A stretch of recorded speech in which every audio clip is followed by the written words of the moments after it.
Hey everybody, it's Safi and Marco Dish Out on Movies, the only movie review show on YouTube to review movies in terms of food. And it's just Marco here once again. I am here on Valentine's Day. Happy Valentine's Day. Sarcasm. uh, I thought since that commentary deleted, I wanted to do an extra video since I just so happened to finish a certain game today, this morning, and I just wanted to do a review because I think that replaying these games is going to make things a lot more clearer for me when it comes to talking about Uncharted spoilers. Because I am reviewing Uncharted Drake's Fortune.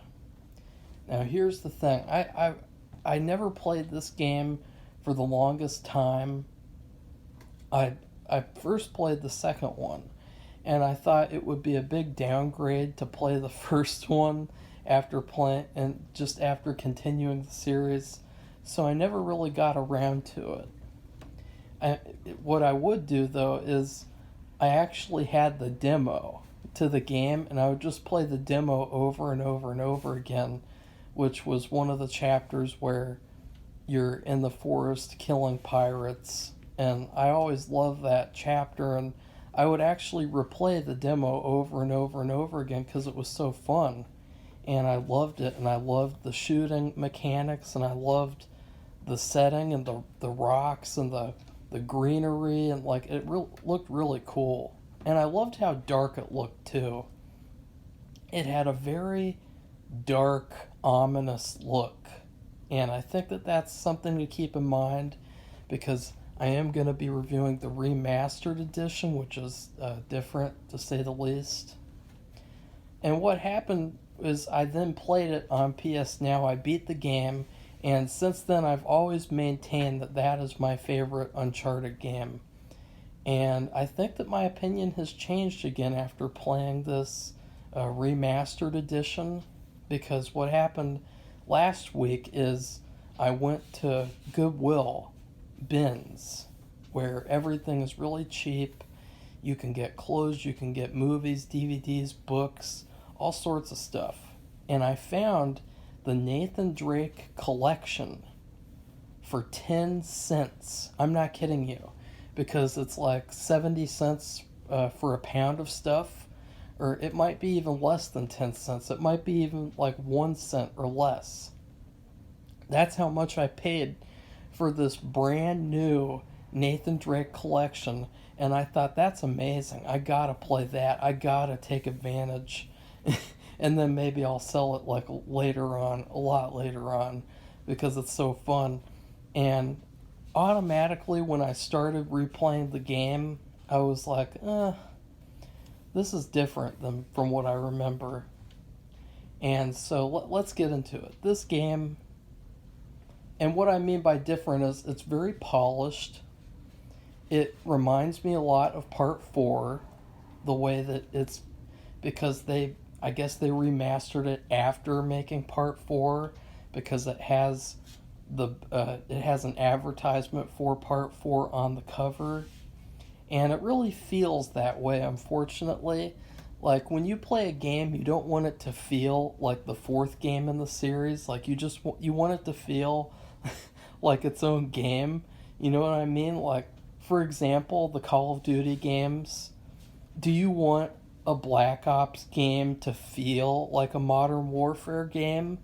Do you want World at War to feel like a Modern Warfare game? Do you want Call of Duty 2, the Big Red One, to feel like Infinite Warfare? No, you don't, because they're different games. Do you want Fallout? I mean, if you had every game be the same like this, then Fallout New Vegas would have been like Fallout 4, and ugh, nobody wants that. So that's the thing that really took me out of the game, was how polished it was. And unfortunately, they really lightened things up.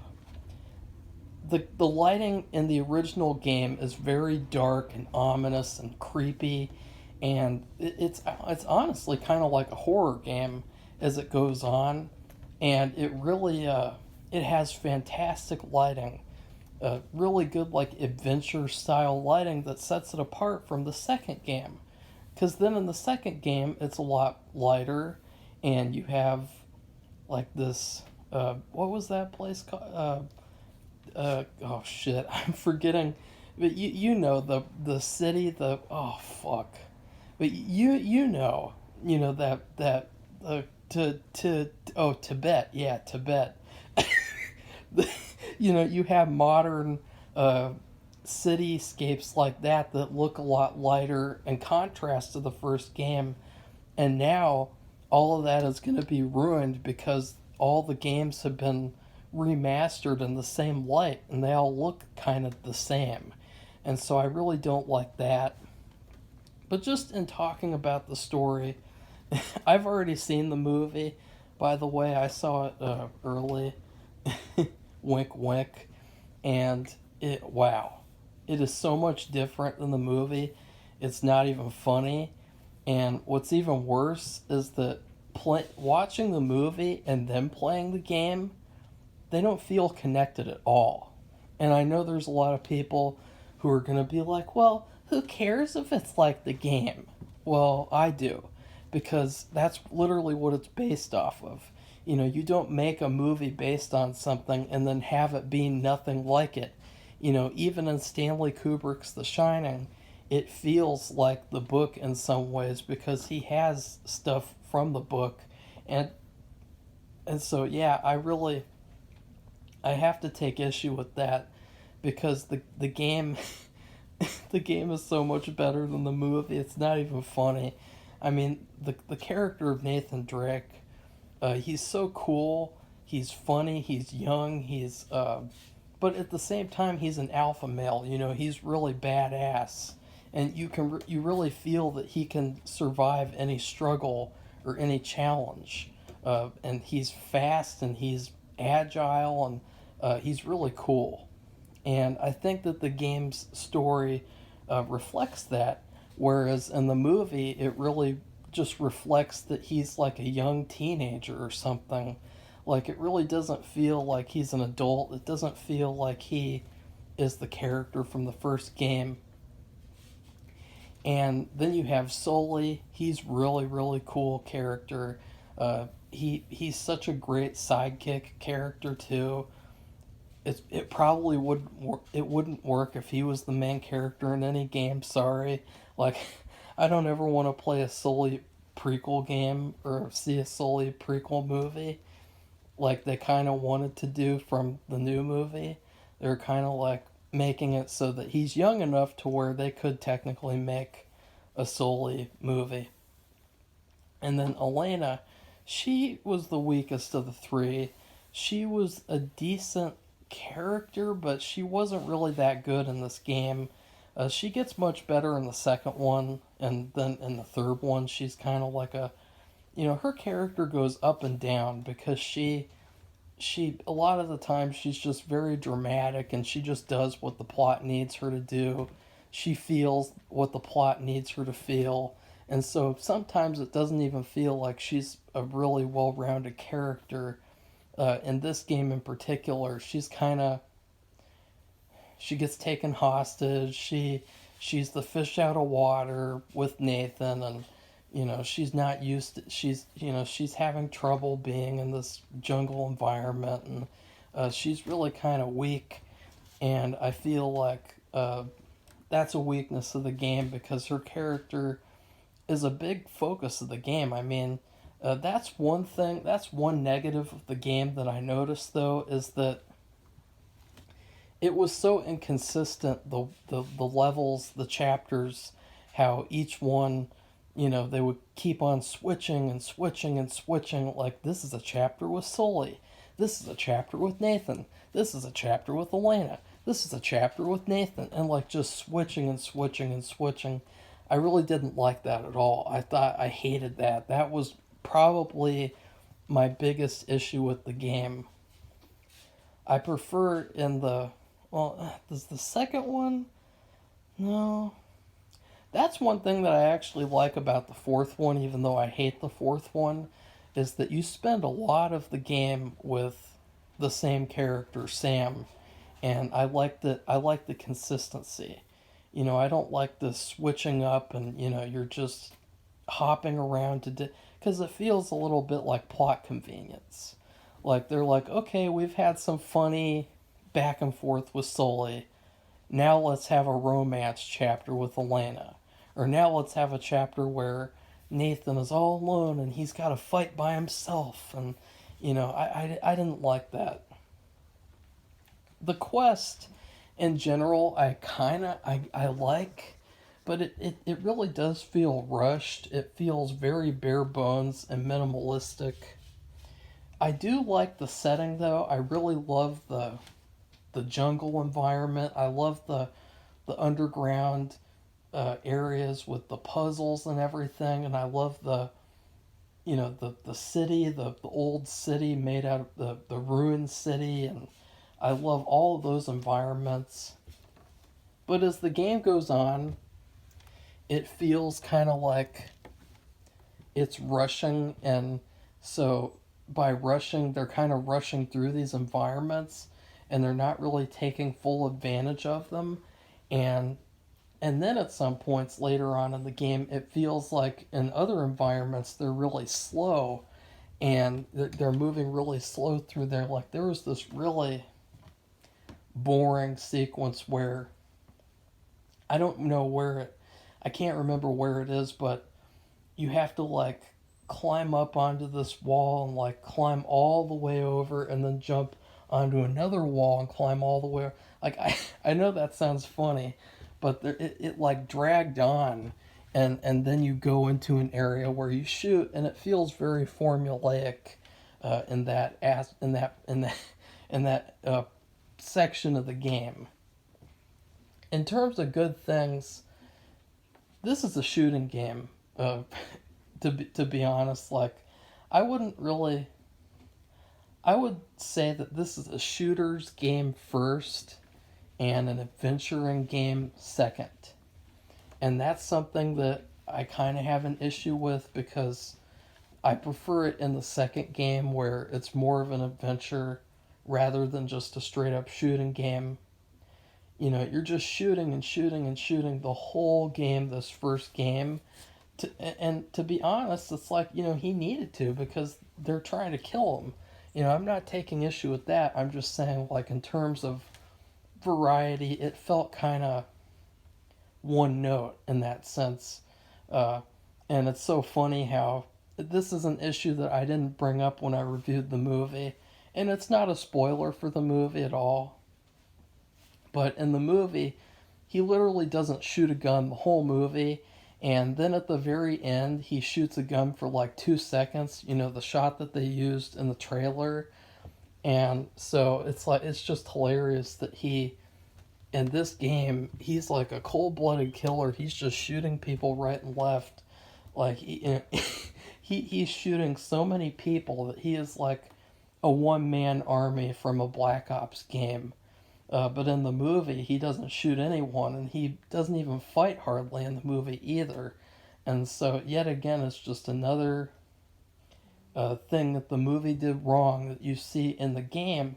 This is a big part of the series, is to go around shooting with these different guns. I think my favorite gun is probably the pistol, the 925F pistol, I think. Or maybe the Dragon Sniper. I really never used the sniper rifle in the second game or the third one, but in the first one, the sniper rifle is really cool, and it one shots people like a bitch, and it's really good gun. But then the pistol, the 925F pistol, is really reliable and fast shooting, and so it gets you out of tough spots. I would say the combat is very wonky. There were a lot of times where I tried to do brutal combos, which is square, triangle, square, and that seems like it should be very simple, very, very easy, but it was hard. It was hard to do. I would like press square, and then I would press triangle, and then all of a sudden I'd die. And keep in mind I was playing on hard mode. That was another funny thing, was that with this remaster, it really felt I mean, I had a lot of trouble the first time I played this game on normal mode. But hard mode, this was easy. It was easy for me to play. I really didn't feel any challenge at all. And so there's like a weird, like, I guess they changed the difficulty with the between remaster and the original. Sorry. And so I didn't like that they changed the difficulty and made things a lot easier. There was one section actually where I was expecting to fight enemies and I didn't. And I was like, what WTF? Like, there should be enemies right here that I have to fight. And instead, there's not. Speaking of enemies, oh, probably, let's see, are they the worst? Well, Nadine is the worst because she's just a feminazi object where she can't be injured and she's the worst villain. And then Rafe, he's like a cartoon. But honestly, Eddie and Roman, is that his name? I can't remember. I just finished it. I can't remember still. They are probably the worst villains of the series. They are really, really blah.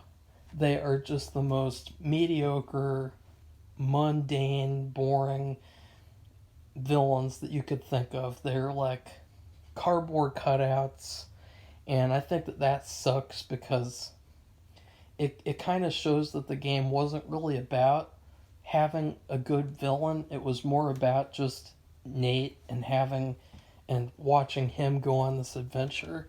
But I really think in order to have a good, well-rounded game, you want a good, well-rounded villain too. And I think that the second game does that really well, where you have Chloe, she's a bitch. You have Flynn, and you have the was he Russian? I can't remember, the warlord. You know, those are great villains. Pretty good villains, I should say. I mean, I don't think that the Uncharted series is. I don't think their strong points are their villains, honestly. Like, they tried to have a better villain in part 3, but oh, we'll get to part 3. Anyways, this game, it's pretty good. It's just, I don't know, it's just not as good as I remember when I played it like 2 years ago. When I played it for the first time 2 years ago. And I think that the final boss fight sucks, okay? This might be one of my least favorite boss fights in history. I really hate it how when you die, you have to go all the way back to the beginning. And they just do that because it makes things harder. And instead of doing that, it should be more like fun and challenging at the same time. It shouldn't be like this pain in the ass thing. It was easier for me to do the second time, though. I mean, I played it before, but it was really, really like a irritation. Like sometimes when Safi interrupts the videos and stuff like that, that's what it reminds me of. So I really don't like the final fight. I think that the only thing that I like about it is that they have this cool feature where they have is it Roman? I can't remember. Roman is shooting you with a sniper a sniper, and if he shoots you like 3 times he destroys the crate, and so you have to keep on finding new cover. I kind of like that idea. And oh yeah, I love it when you have to jump and grab onto the treasure and you're getting pulled away by the helicopter. I really like that. That was cool. Probably my favorite level of the game was there's this part where you go into the ship. I think it was I can't remember if it was like a submarine or something. You know, I since this was my second playthrough, I really didn't watch the story. So I just skipped through all the cutscenes and just played for fun. But you get to this part where you have to fight these like vampire monsters, and it's really dark and it's like a horror game, and it's really, really good. Like, that was my favorite part, and I remember the first time playing it, I was so surprised that they had this like straight up horror part of the game. No one ever talks about it at all. And it really was the best part. It was scary. It was intense at some points. Like it felt kind of like The Last of Us 2, except with a good story. And so I really loved that part of the game. That was my favorite part by far. So yeah. Anyways, my food review for this game. Wait a second. I don't review video games in terms of food.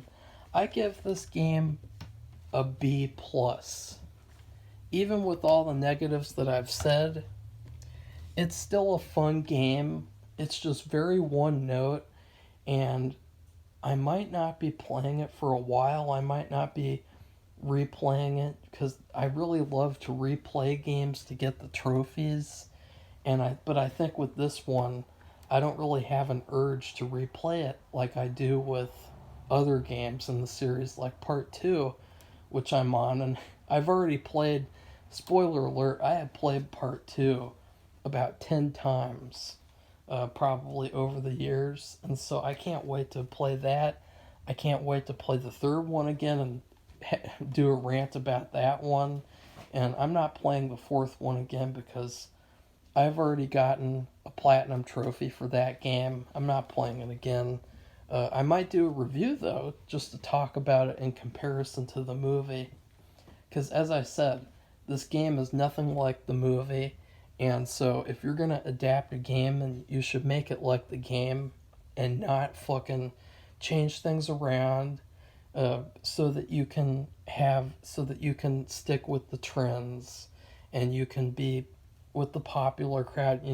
I can just see these Sony executives going like, oh, Uncharted, it's a adventure. Let's just cast young Iron Boy, and let's just cast that guy and that guy, and they just didn't put any effort into actually adapting the game because they don't care about it. And that's the thing. When you have people in charge who don't care about the material that they have, then they really shouldn't be allowed to adapt things at all. Like, that's the thing that I don't like about copyright, is that the people who own the copyright don't necessarily have to like it. And with this game series, I really don't think that Sony Pictures, I don't think that they should be allowed to own this series anymore, because what they did with this movie is atrocious. And it just shows they are not fans.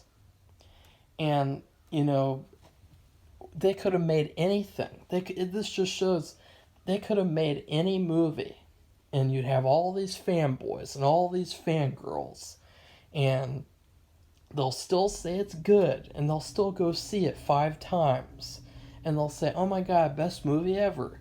And so really, these movies, all they do is hurt the real fans of the franchises. That's all they do. Like, who cares if we got an Uncharted movie in the theaters? It sucked. It was shit.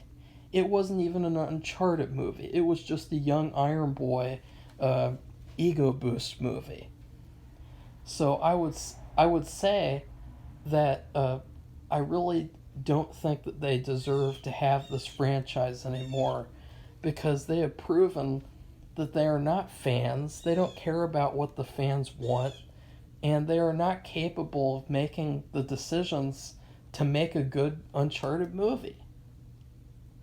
I mean, I saw they made like a car commercial where Nathan Drake is handing treasure in exchange for buying a car. And I thought, what kind of fucking retarded ass shit is this?